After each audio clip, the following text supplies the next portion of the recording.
امریکی صدر نے جو پاکستان کے بارے میں شکوک و شبہات کا اظہار کیا ہے وہ بالکل غلط ہے، اور میری جو معلومات ہیں وہ اس دور سے متعلقہ ہیں جب آپ سب کی دعاؤں سے میں اس ملک کا وزیر دفاع تھا۔ پاکستان کا جو ایٹمی ڈیٹرنٹ ہے اس کو بین الاقوامی ایجنسیاں ایک دفعہ نہیں درجنوں دفعہ تصدیق کر چکی ہیں کہ ہمارا جو، اور یہ لفظ ٹیکنیکل ہے پلیز اس کو لکھیے، کمانڈ اینڈ کنٹرول سسٹم،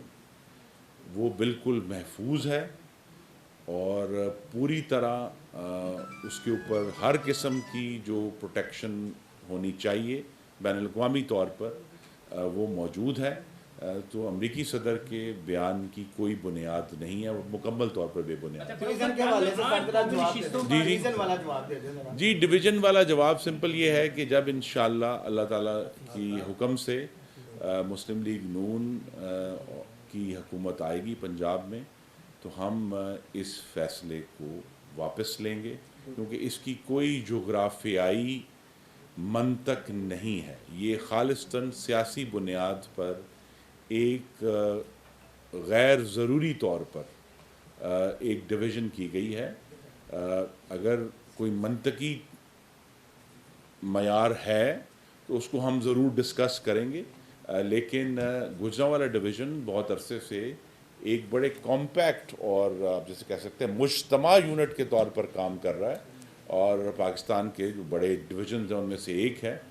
تو اس کو سپلٹ کرنے کی نہ ہی کوئی عوامی ڈیمانڈ تھی اور نہ ہی انتظامی ضرورت تھی، تو لہذا یہ خالصتاً ایک یہ جو چند دن کے مہمان ہیں انہوں نے اس کوشش کی ہے اپنے سیاسی فائدے کے لیے، جو کہ منہ کے بل گرے گی انشاءاللہ۔ یہ قوم اپنی بیزاری کا اظہار عمران خان کے جلسوں میں نہ جا کر کر رہے ہیں۔ کل بھی جو ہر ان کا اجتماع ہو رہا ہے وہ مایوس کن ہے، لیکن اجتماع اہم نہیں ہے۔ جو کل انتخاب ہو رہا ہے اس میں یہ ضرور ایک گارنٹی ہے کہ عمران خان کی فاسق حکومت کے برعکس جہاں بھی فیڈرل گورنمنٹ کا دائرہ کار ہے ہم کوئی پریزائڈنگ افسر اغوا نہیں کریں گے، ہم گلیوں میں گولیاں نہیں چلائیں گے، ہم ووٹروں کو ہراساں نہیں کریں گے، ہم خواتین کو پولنگ سٹیشنوں کے باہر ڈرائیں اور دھمکائیں گے نہیں، اور انشاءاللہ صاف اور شفاف انتخابات ہوں گے۔ یہ عارضی طور پر ضرور سیاسی ہمیں چیلنجز آ رہے ہیں، جس طرح میں نے کہا، جس طرح جون میں لگتا تھا کہ بجلی ہمیشہ مہنگی ہوگی، اب وہ سستی ہونا شروع ہو گئی ہے۔ جی مریم نواز صاحبہ کو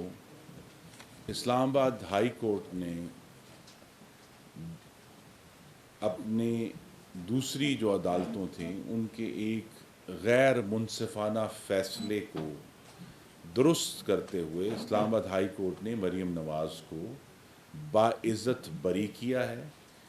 اب ان پر کوئی الزام موجود نہیں ہے اور وہ بطور ایک پاکستانی شہری آزاد ہیں،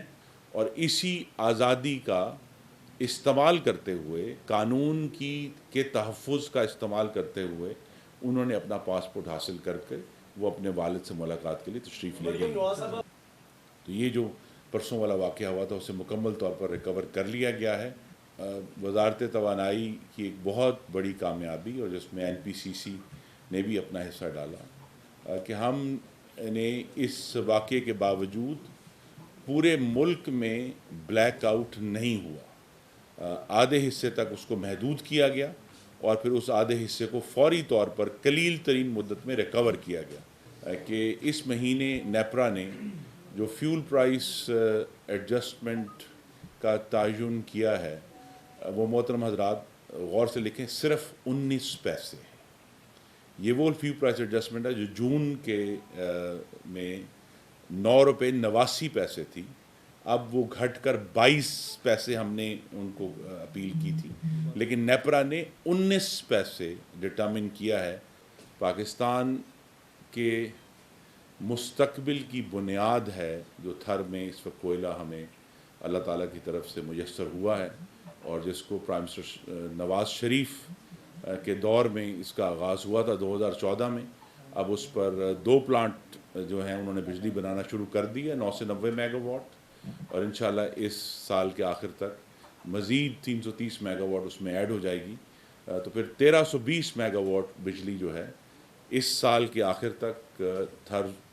کے کوئلے سے پیدا ہوگی